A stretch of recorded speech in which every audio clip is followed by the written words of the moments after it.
श्री शिवाय नमस्तुभ्यम दोस्तों। आज का यह वीडियो बहुत ही खास होने वाला है क्योंकि पूज्य गुरु जी ने देवपित्र शिव महापुराण की कथा में 3 बहुत ही खास उपाय बताए हैं जो कि आपको सफेद फूल और मौली से करना है। उपाय बताते समय तो पूज्य गुरु जी ने यहाँ तक कह दिया है कि अगर आप यह उपाय पूरे पितृपक्ष के दौरान किसी भी एक दिन कर लेते हैं तो आपको अपने पूरे जीवन काल में कभी भी गरीबी का सामना नहीं करना पड़ेगा। आपको धन की समस्या कभी भी नहीं होगी। गुरुजी कहते हैं अगर आपके जीवन में कोई भी समस्या चल रही हो, अगर आपका बच्चा पढ़ाई लिखाई में कमज़ोर हो, वह अपनी सरकारी नौकरी की तैयारी कर रहा है लेकिन उसके मेहनत के बावजूद भी उसको सफलता नहीं मिल रही है, नौकरी नहीं मिल पा रही है, या फिर आपके बच्चे बहुत ज़्यादा प्रयास करते हैं, बहुत ज़्यादा मेहनत करते हैं, इसके बावजूद उनको नौकरी नहीं मिल पा रही हो, तो पूज्य गुरु जी ने पितृपक्ष में एक दिन सफ़ेद फूलों वाला यह उपाय जरूर करने के लिए कहा है।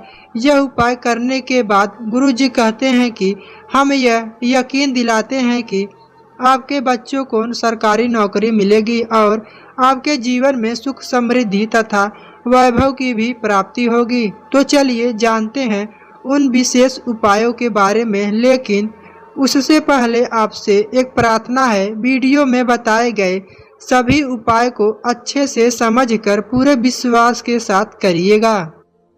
देखिए, पितृपक्ष की 5 दिवसीय देवपित्र शिव महापुराण की कथा में पूज्य गुरु जी ने जो बातें कही हैं उन बातों को हम सभी को अपने जीवन में अवश्य उतारने चाहिए। पूज्य गुरु जी ने कहा है कि हमें कभी भी महादेव की परीक्षा नहीं लेनी चाहिए बल्कि उनकी प्रतीक्षा करनी चाहिए।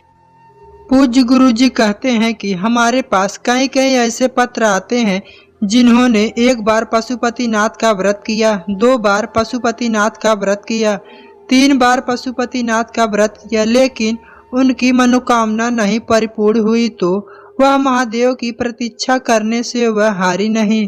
तो उन्होंने 4थी बार और यहाँ तक कि 5वीं बार भी पशुपतिनाथ का व्रत किया। महादेव ने उनकी प्रतीक्षा को कभी भी निराश नहीं होने दिया। महादेव ने उनके 5 बार पशुपतिनाथ का व्रत करने के बाद उनकी जो भी मनोकामना थी उनकी मनोकामना को परिपूर्ण कर दिया। इसलिए यदि आप लोग कुछ दिनों तक महादेव को 1 लोटा जल, 1 बेलपत्र, 1 समी पत्र अगर समर्पित करने के बाद भी आपकी मनोकामना पूर्ण नहीं हुई तो आपको निराश बिल्कुल भी नहीं होना है, हताश नहीं होना है, आपको हार नहीं मानना है। गुरु जी कहते हैं कि आपको लगातार महादेव से अपनी प्रार्थना करते रहना है और 1 लोटा जल समर्पित करते रहना है। अब बात करते हैं पूज्य गुरु जी द्वारा बताए गए पहले खास उपाय के बारे में। गुरु जी ने कहा है कि जो भी व्यक्ति इस पितृपक्ष में यह उपाय करता है तो उसे अपने जीवन में किसी भी प्रकार की जो भी समस्या चल रही है, वह चाहे उसके पितृ उससे प्रसन्न न हो या फिर उसे अपने जीवन में बहुत ज़्यादा समस्याओं का सामना करना पड़ रहा हो, बहुत ज़्यादा कष्ट लगातार उसके जीवन में बने हुए हैं, कोई भी कार्य में उसको सफलता नहीं मिल पा रही हो, तो पूज्य गुरु जी ने कहा है कि आपको सिर्फ 1 सफ़ेद फूल वाला प्रैक्टिकल अवश्य कर लेना है। पूज्य गुरु जी ने अपनी शिव महापुराण की कथा में बताया कि जब तारकासुर लगातार महादेव की पूजा करता गया, लगातार उसने कई उपाय कर लिए, कई प्रयास कर लिए, बहुत दिनों तक जब तप साधना मंत्र जाप सब कुछ कर लिया, लेकिन महादेव उससे प्रसन्न नहीं हुए तो वह एक दिन पितृपक्ष के दौरान जो मासिक शिवरात्रि आती है, उस मासिक शिवरात्रि में उसने 1 सफ़ेद रंग का फूल शिवलिंग में समर्पित कर दिया। तो इस समय महादेव उससे प्रसन्न होकर उसे अपना दर्शन देते हैं और दर्शन देने के पश्चात तारकासुर का जो भी प्रार्थना थी महादेव उसको स्वीकार कर लेते हैं, जिसके लिए वह सालों से प्रयास कर रहा था। गुरुजी कहते हैं इसलिए आपको इस उपाय को सिर्फ पितृपक्ष के दौरान जो मासिक शिवरात्रि आ रही है उस दिन आपको यह उपाय करना है। गुरुजी ने कहा है कि यह मासिक शिवरात्रि 12 तारीख को पड़ेगी, तो 12 या 13 तारीख को इन दोनों में से किसी भी तारीख में जब मासिक शिवरात्रि पड़े तब आपको यह उपाय कर लेना है। यह उपाय आपको सिर्फ एक सफेद रंग का फूल ले लेना है। आप किसी भी प्रकार का सफेद फूल ले लीजिएगा, लेकिन ध्यान रहे आपको केतकी का फूल नहीं लेना है, क्योंकि अगर आप गलती से भी केतकी का फूल शिवलिंग पर अर्पित कर देते हैं तो इससे भोलेनाथ रुष्ट हो जाते हैं। साथ ही आपको 1000 गौ हत्या का दोष भी लग जाता है। तो आपको एक सफेद फूल आपको लेकर, एक कलश जल लेकर, उसके बाद जो आप एक फूल लिए हैं उसको शिवलिंग पर अपनी मनोकामना को कहते हुए 1 लोटा जल आपको धीरे धीरे अर्पित कर देना है। साथ ही जल अर्पित करते समय आपको श्री शिवाय नमस्तुभ्यम या फिर ओम नमः शिवाय का 11 बार, 21 बार या फिर जितना भी आपका मन कहे उतनी बार मंत्र का जाप करते हुए आपको एक कलश शिवलिंग पर जल अर्पित कर देना है। पूज्य गुरु जी ने कहा है कि जब हम इस प्रकार से पितृपक्ष की मासिक शिवरात्रि में यह उपाय करते हैं तो महादेव हमसे अति शीघ्र प्रसन्न हो जाते हैं और हमारे जीवन में जो भी परेशानियां चल रही है उससे हमें छुटकारा मिल जाता है। अब इसके बाद बात करते हैं गुरु जी द्वारा बताए गए दूसरे उपाय के बारे में। गुरु जी ने देव पितृ शिव महापुराण की कथा में कहा है कि यह उपाय करने के बाद आपको कभी भी गरीबी का सामना नहीं करना पड़ेगा। आपके जीवन में धन की जो भी बरकत नहीं होती होगी वह भी बरकत होने लगेगी। आपके घर में धन धान की प्राप्ति होगी, धन धान की वृद्धि होगी। आपको एक रोटी ले लेना है। आप अपने घर में गेहूं से बना एक रोटी ले लीजिएगा और इस रोटी में आपको थोड़े से चावल रख लेने हैं, फिर थोड़ा सा गुड़ या फिर शक्कर ले लेना है। इन दोनों में से कुछ भी आप रख सकते हैं।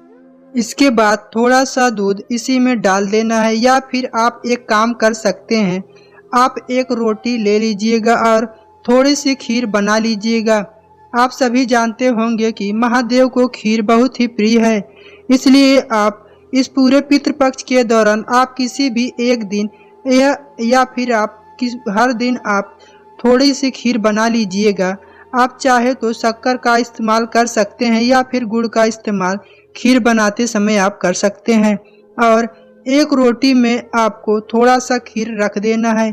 अब यह रोटी बाहर जो गाय माता आपके घर के दरवाजे के पास आती हैं, आपको घर के बाहर से जो भी गाय माता निकले इन पूरे पितृपक्ष के दौरान किसी भी एक दिन या फिर आप चाहे हर दिन आपको यह उपाय कर लेना है। किसी भी एक दिन आपको अवश्य ही करना है। आपको एक रोटी में जो आप खीर बनाए हैं उस रोटी में रखकर आपको गाय माता को खिला देना है।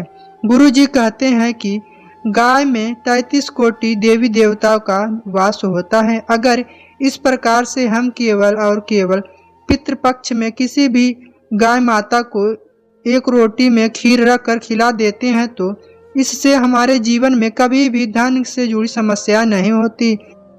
यह रोटी सीधे हमारे पितरों को प्राप्त हो जाती है और इससे हमारे पितर तृप्त होते हैं और हमसे प्रसन्न होते हैं। हमारे जीवन में जो भी समस्या चल रही होती है, वह चाहे धन से जुड़ी हो या फिर रोग से जुड़ी हो, वह सब समाप्त हो जाती है। उन सभी समस्याओं का शमन हो जाता है। हमारे जीवन में धन संपदा वैभव की प्राप्ति होती, साथ ही पितरों का भी आशीर्वाद हमारे जीवन में हमारे परिवार के सभी सदस्यों पर बनी रहती है। बढ़ते हैं गुरु जी द्वारा बताए गए सबसे खास उपाय के बारे में, जो कि आपको पितृपक्ष के 9वीं तिथि के दिन आपको करना है। गुरु जी कहते हैं कि अगर आपका कोई ऐसा काम है जो बहुत दिनों से उलझा हुआ है तो किसी भी 9वीं के दिन आंवले के पेड़ के नीचे घी का दिया जलाकर लाल मौली धागा लेकर 5 परिक्रमा आंवले के वृक्ष का कीजिए। इसके बाद धागा वहीं छोड़ दीजिए। एक छोटा सा मौली अलग से ले लीजिए और उसे आंवले के पेड़ के किसी भी टहनी पर अपनी मन की कामना करके बांध दीजिए। 10वीं तिथि को वापस वहीं आंवले के पेड़ के नीचे आपको जाना है। आंवले के पेड़ के पास आपको घी का दिया जलाकर जो मौली आपने 9वीं तिथि के दिन आपने आंवले के पेड़ के टहनी पर बांधा था उसे खोलकर आपको घर वापस ले आना है और अपने हाथ की दाहिनी कलाई में आपको उसे बांध लेना है। आपको जो भी काम अटक रहा है वहाँ इस मौली को बांध के चले जाए या फिर उस काम को करने के लिए निकल जाए। गुरुजी कहते हैं उस काम में आपको सफलता प्राप्त होकर ही रहेगी। वीडियो में दी गई जानकारी अच्छी लगी हो, उपयोगी लगी हो तो वीडियो को लाइक करके वीडियो को शेयर अवश्य करें। अगर कोई प्रश्न हो तो कमेंट में अवश्य पूछे। श्री शिवाय नमस्तुभ्यम। हर हर महादेव।